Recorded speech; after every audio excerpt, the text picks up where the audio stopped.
Hello everyone, this is the lecture 2 of the subject analog circuits, and in this particular class I am going to discuss about diode circuits. So, in this particular class I am going to firstly give you a small introduction of diode that you all are familiar. Basically diode, that is your two terminal device, diode that is your two terminal device, one is your P, another one is N, and it can be used as a switch, and also we can use this diode in various applications. So, there are n number of applications of diode. Out of those I am going to discuss rectifiers, clipper circuit and clamper circuit. So, starting with the ideal diode, what is basically the ideal diode? In ideal diode, what happens when your V is 0, when your V is 0, then your current is greater than 0. For V equal to 0, your current I is greater than 0. So, in this case your diode will act as a closed switch, diode will be on. This is the ideal diode, it is a fictitious diode, practically it does not exist. Practically, obviously when we use silicon diode, then the cut in voltage it should be minimum 0.7 volt to turn on the diode, fine. And when your V is less than 0, this area, then your current is 0. So, in this particular region your diode is open switch. So, diode it will be either in closed switch configuration or open switch, fine. So, this is the ideal diode, that is why at V equal to 0, even at V equal to 0 we are getting the current, but practically obviously there is some minimum value of the V depending upon the material, like for silicon it is 0.7 volt, for germanium it is 0.3 volt, for gallium arsenide it is 1.2 volt. This is your forward characteristics of diode, and this is your reverse characteristics. And in reverse characteristic, the initially the current is very less, for lower reverse voltage the current is less, but after that your breakdown may occur, So, these things you already you all are familiar with, you have studied these things in devices. So, with the help of this diode we are going to design various circuit, and the first circuit is the rectifiers. Rectifier basically it is a device which converts AC into DC, alternating current into direct current. Rectifiers are of two types, one is half wave rectifier, another one is full wave rectifier. Further, full wave rectifiers are of two types, one is full wave bridge rectifier and the another one is center tapped transformer full wave rectifier. So, we are going to learn about these rectifiers. So, obviously where we use this rectifier, that rectifier it is used in power supply, So, if we want to design a 5 volt DC power supply, 9 volt DC supply, because we need DC power supply for our electronic circuits, that is required. So, firstly we connect a step down transformer, step down transformer. Step down transformer, it step down your AC voltage, that is your AC, then we convert this AC into DC with the help of rectifier. But this DC component which we are getting from rectifier, it contains some AC element, some AC component, that is called ripple. To remove these ripples we use filter, and normally we use capacitor. This capacitor it separates your AC from DC. So, the output of the filter is your DC without ripple, but this DC is your fluctuating DC. So, to get the constant DC voltage, what we do, we pass this fluctuating DC to voltage regulator. So, this voltage regulator, that is the last element of the rectifier, it stabilizes the DC voltage. So, we can use Zener diode as a voltage regulator, or we can use 7805 IC, 7812 IC, like 7805 is the voltage regulator IC, it gives the 5 volt constant DC voltage. So, we can use the regulator IC, or we can use Zener diode to design regulator. So, this rectifier is very important component of the power supply. Next one is half wave rectifier. So, basically this rectifier, it converts AC into DC. This half wave rectifier requires one diode, and this R is your load resistance from where we are taking the output, and if we apply a sine wave at the input, that peak magnitude of this input wave is Vm, that is the positive peak. So, how it works? During the positive half, you can see that here plus, this is minus, fine. So, this diode D, it will be on, because this diode D, it will be forward biased. If it is forward biased, then diode will act as a closed switch. It will act as a closed switch. It means that current will flow and we will get the output.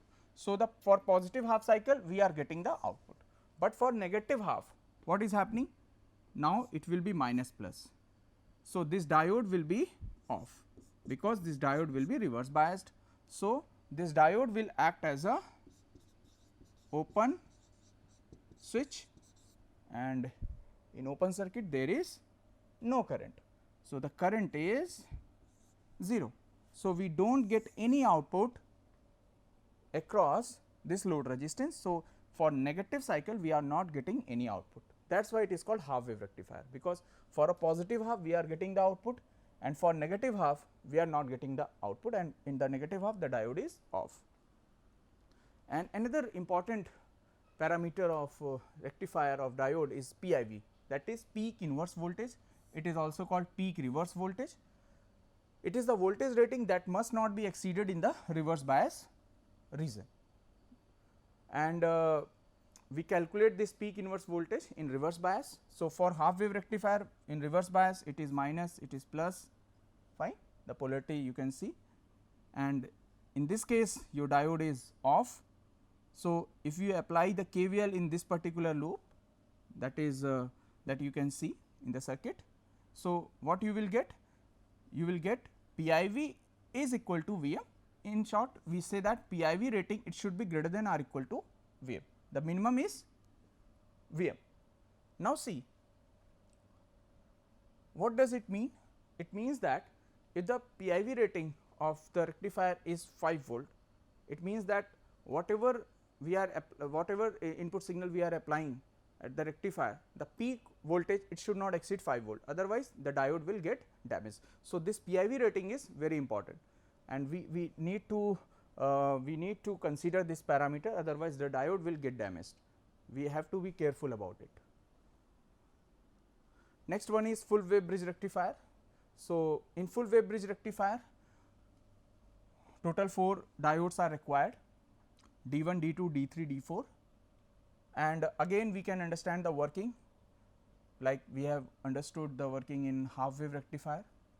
In full wave rectifier, for positive half, you can see that it is positive, it is negative. So, this is your positive. So, you can see that this diode is on and this one is on, because it is forward biased, and this one is off because it is reverse biased. So, in the forward bias, the diode is acting as a closed switch. So, you can see that the current will flow across this load resistance R, and we will get the output. in the positive half. Similarly, for the negative half, what will happen? For negative half it is minus, it is plus, just vice versa will happen. Now, another 2 diodes will be on and 2 diodes will be off, but again in this case the current will flow across this load resistance R in the same direction. So, we will get the output. So, in full wave bridge rectifier we are getting the output for positive half as well as for negative half. That is why it is called full wave rectifier, and it is in the form of bridge, that is why it is called bridge rectifier. And in power supply mostly full wave bridge rectifier is used. Another kind of full wave rectifier is your center tapped. Before that, just see to it, PIV of full wave bridge rectifier, again we can calculate the PIV, that is calculated in reverse bias. So, again you apply just KVL in this particular loop, and after applying the KVL again we will get the same PIV, peak inverse voltage, as we have got in half wave rectifier. So, the PIV is same for half wave rectifier and full wave bridge rectifier.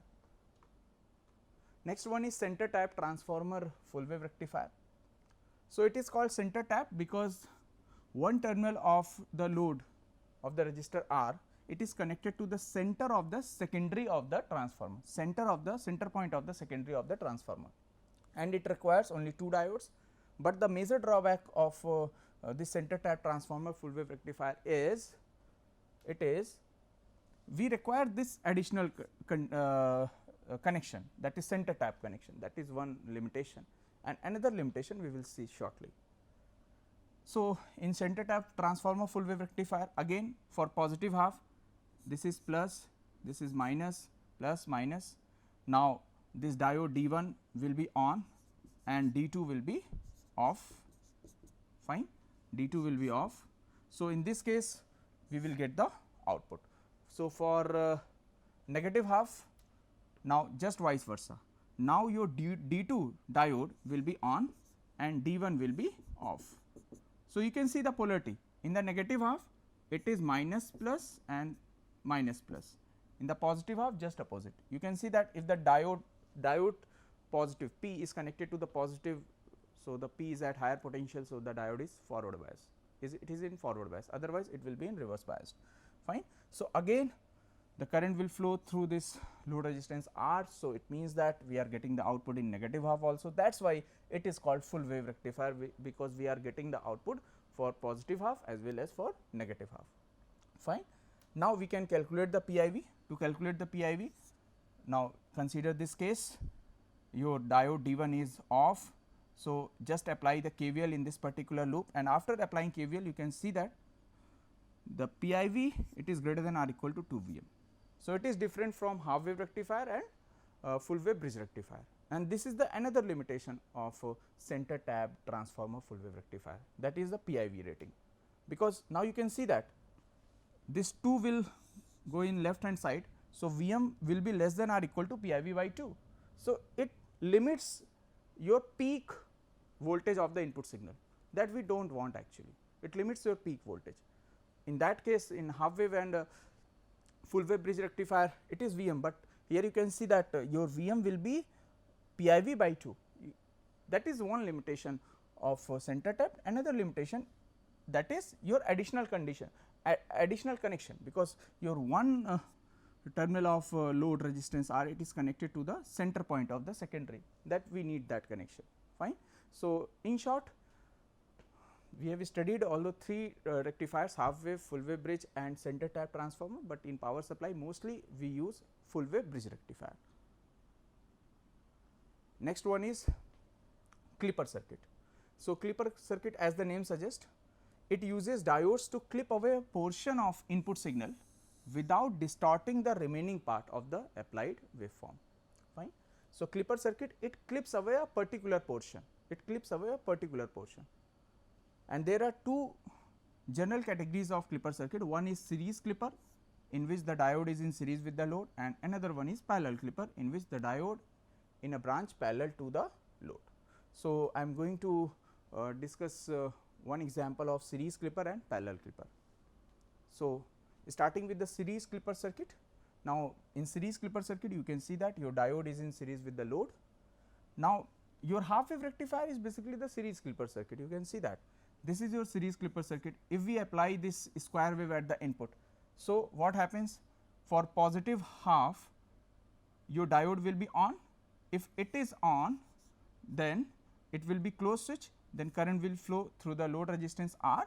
So, we will get the output voltage, but for negative half this diode will be off. So, we do not get anything at the output. Similarly, if we apply the triangular wave, then obviously we will only get the positive half, not negative half, because in the negative half your diode is off. Next one is your series clipper. Next circuit is also a series clipper circuit. It is using battery. Now, there is a battery.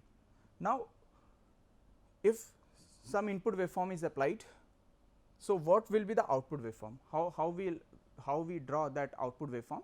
It is very simple.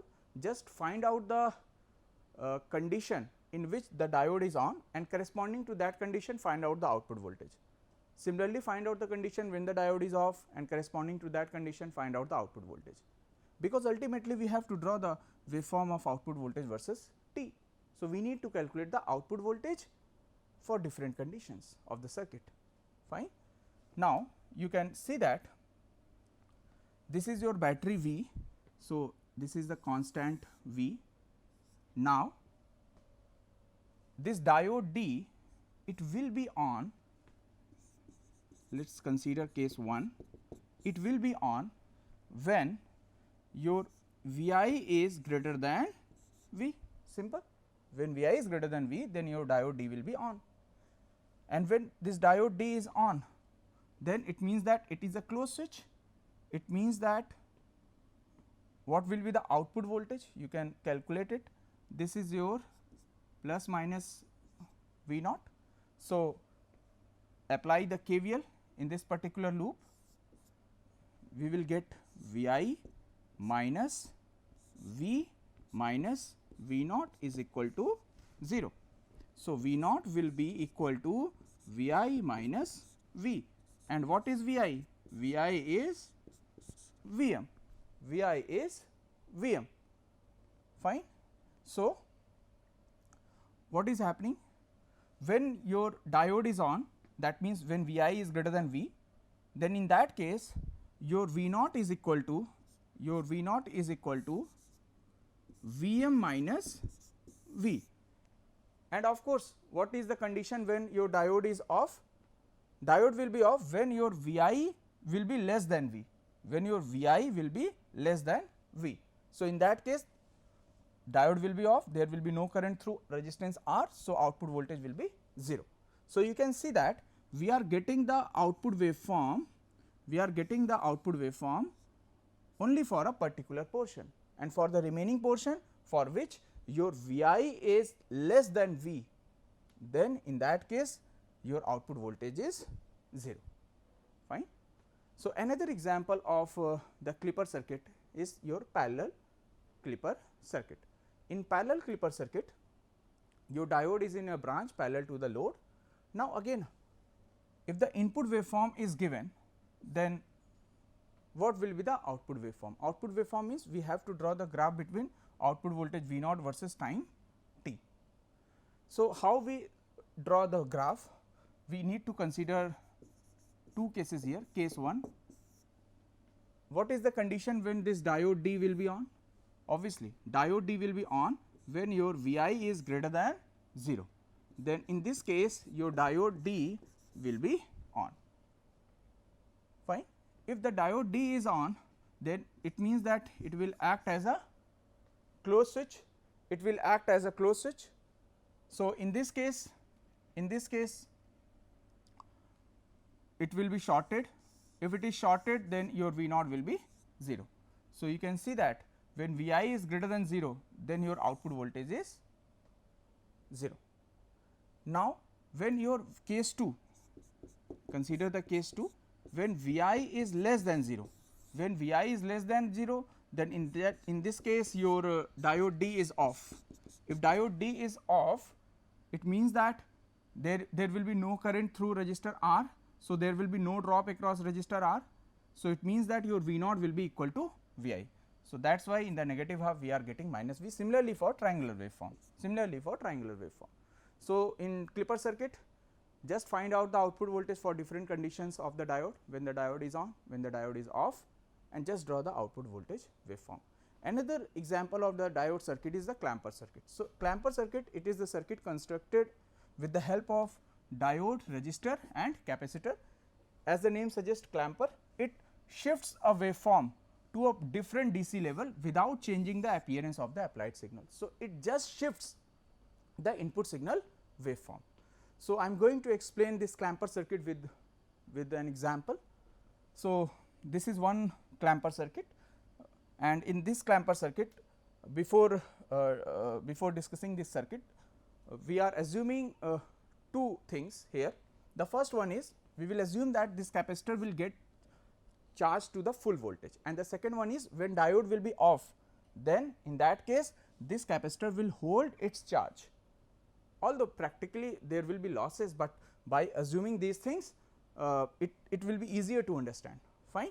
Now, this is your input waveform. Again we have to draw the output waveform versus time t graph.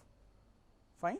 So, to understand it, see, the first case is when it is positive, when your input is positive, that is plus minus. So, your diode D is on, it means that it is a closed path. So, this capacitor C will get charged and it will be charged to the full voltage, that is your V, that your battery is V. So, it will get charged to the full voltage V. So, in this case, what will be the output voltage? You can see that if it is shorted, so in shorted, what will be the output voltage?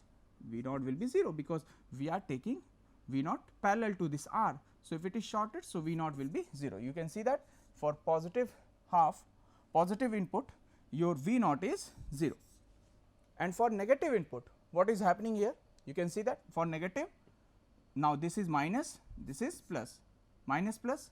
Now, this diode D is off.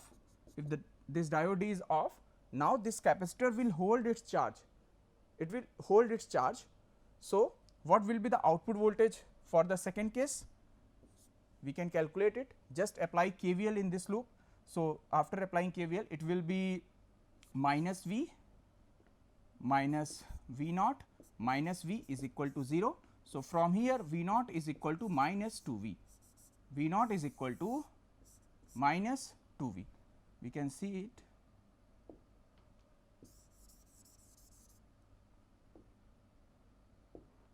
V naught output voltage will be minus 2V. So, you can see that for negative half, your output voltage is minus 2V. So, you can see that the peak to peak voltage is same, it is same for input and output. The peak to peak voltage of input waveform is 2V, and for output waveform it is also 2V. So, you can see that this clamper circuit, it is just shifting the DC level, it is just shifting the DC level, and we are getting these things by utilizing the element capacitor, because it can store the charge, it can hold the charge. Fine. By utilizing this capacitor, we are shifting the level of DC. Fine. So, these three examples which I have given, that is the these are the diode circuits examples. Fine. The first one is your rectifier, the second one is clipper, and the third one is clamper. And there are various other examples also, like your multiplier circuits, voltage doubler, voltage tripler circuits. There are n number of examples of diode. We use these diodes to design log amplifier and anti-log amplifiers also. Fine. So, in short, rectifiers are very much important in power supply. Fine. And mainly we use full wave bridge rectifier. Practically when you design a power supply, mostly we use full wave bridge rectifier, because one advantage is your PIV advantage. Center tap is rarely used because of its connection and its PIV rating also. Fine. Then clipper circuit, we have seen that in clipper circuit, again what we need to do, we need to find out the output voltage for different conditions of the circuit. Fine. Once we get the output voltage, we can easily draw the output waveform. Similarly, for clamper circuit, again we need to calculate the output voltage for different conditions, because in the clipper and clamper circuit what we need to understand, the circuit is given, we have to apply some input waveform and we have to draw the output waveform, that is the output voltage versus time t. So, we need to calculate, we need to understand those conditions, when the diode will be on, when the diode will be off, we have to be very careful about it, we have to be very careful about it when the diode is on and when the diode is off, and corresponding to those conditions then apply the KVL and find out the output voltage. Once we get the output voltage, so it is very easy to draw the waveform, fine. So, in this particular class I have discussed rectifiers, clipper and clamper circuits. So, these are the references. Thank you.